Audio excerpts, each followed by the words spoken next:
Saya teruja dengan satu kenyataan daripada Yang Berhormat Tambun pada 14 bulan 12 2022 berkaitan dengan tarif elektrik ni.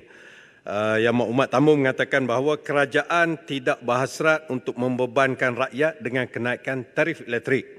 Sebaliknya, ia hanya mengesankan konglomerat yang terlibat dalam aktiviti ekspor.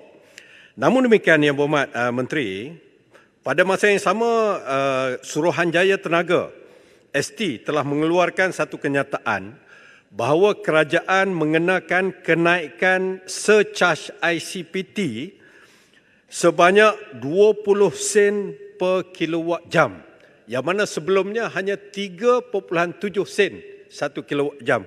Kenaikan sebanyak 566%.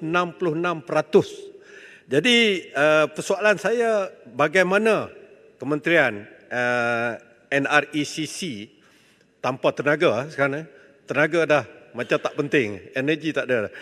Bagaimana, air pun tak ada. Bagaimana Kementerian nak mengimbangkan hasrat Yang Berhormat Tambun dengan realiti kenaikan surcharge ICPT ni, yang kalau saya nak bagi contoh, Yang Berhormat, sedikit masa, kenaikan bil elektrik kepada industri yang ada kaitan dengan rakyat jelata. Yang pertamanya, sebagai contoh, sebuah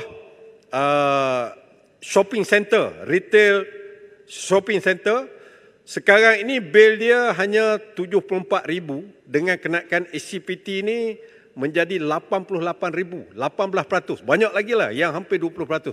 Bagaimana, soalan saya, bagaimana nak selaraskan hasrat kerajaan dengan realiti yang terpaksa dihadapi oleh rakyat jelata? Terima kasih. Datuk Yang Betul, sama soalan yang hampir sama juga, ICPT, Imbalance Cost Pass-Through. Apa yang berlaku yang disampaikan oleh Kota Baru itu memang betul. Sebab kita lihat kalau domestik tidak kena, kebanyakan SME, industri, komersial kena. Dan kita dah buat satu anggaran daripada 5 persatuan yang minta kerajaan tengok balik ini, kenaikan dia daripada 20% hingga 40%. Ini akan menyumbang kepada kadar inflasi. Jadi apakah pendirian kementerian ini untuk membantu, kerana dalam keadaan kita nak memulihkan ekonomi, ICPT daripada 37 sen kepada 20 sen adalah satu kenaikan yang agak mendadak, iaitu hampir 6 kali ganda. Terima kasih. Silakan Menteri. Okay, terima kasih Yang Berhormat sekalian.